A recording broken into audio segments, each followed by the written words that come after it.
वेद माता गायत्री की जय। परम पूज्य गुरुदेव परम वंदनीय माता जी को कोटि कोटि नमन।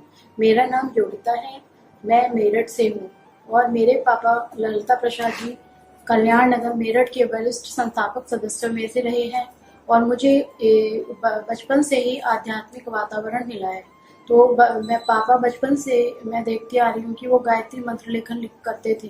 तो 1980 में हाँ, उन्हें गायत्री परिवार के बारे में पता लगा कि मेरठ में गायत्री परिवार है। तो हम उस तभी से ही हम उस गायत्री परिवार से जुड़े और हमारे उसी समय से उसी दिन से हमारे यहाँ यज्ञ आदि कार्यक्रम होते आ रहे हैं। और फिर पापा शांति कुंज गए। शांति कुंज में गुरु दीक्षा ली उन्होंने, गुरुदेव माता जी के दर्शन किए। और फिर 1988 में मुझे हम लोग भी परिजनों की बस द्वारा हम सब शांति कुंज गए। तो वहाँ पे मैंने गुरु दीक्षा ली। तो पहले तो हमें गुरुदेव के दूर से ही दर्शन कराए गए। फिर एक परिजन ने आके बताया कि जिन लोगों ने गुरु दीक्षा ली है वो साक्षात गुरुदेव के दर्शन कर सकते हैं। तो हम लोग, गुरुदेव अपने कमरे में लेखन कर रहे थे तो हम सब लोग उनके चरण स्पर्श किए। तो गुरुदेव सबसे पूछ रहे थे कि मतलब नाम काम सबसे इस तरह पूछा। तो आज भी रोमांच हो जाता है एकदम कि हमने उस गुरु सत्ता परम सत्ता के साक्षात दर्शन किए और उनका आशीर्वाद हमें मिला। तो अपने आप को बहुत बहुत भाग्यशाली मानते हैं इसमें। और फिर माता जी के दर्शन किए और शांति कुंज का वातावरण इतना दिव्य वातावरण, बिल्कुल धरती पर स्वर्ग की अनुभूति भर आता है। वो हम बहुत बार शांति कुंज समय समय पर जाते रहते हैं सब लोग। और मेरी 1991 में मेरी शादी हुई। उसके बाद पापा मुझे माता जी के आशीर्वाद दिलाने ले गए।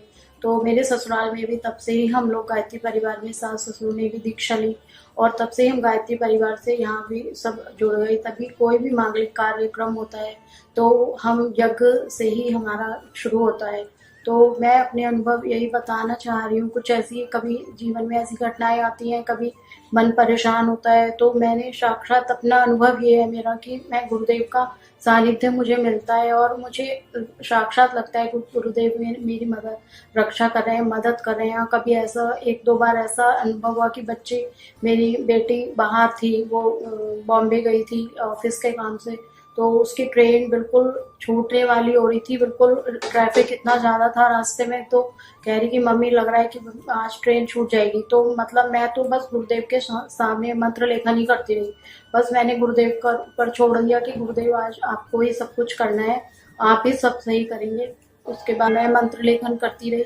और तो जब तक उसका फ़ोन नहीं आया तब उसका फ़ोन आया कि मम्मी वो अपनी कैब से उतरी और भागकर वो एकदम ट्रेन उसने पकड़ी।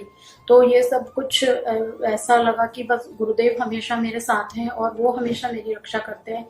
एक दो अनुभव और भी हुए जिससे मेरी निष्ठा और पक्की होती चली गई।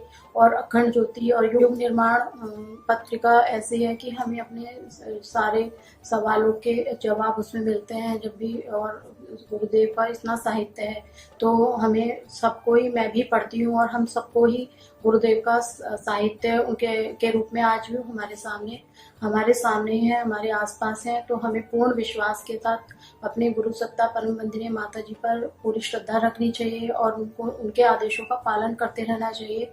और अपने उसके साथ मैं अपनी बात को विराम देती हूँ। ओम शांति।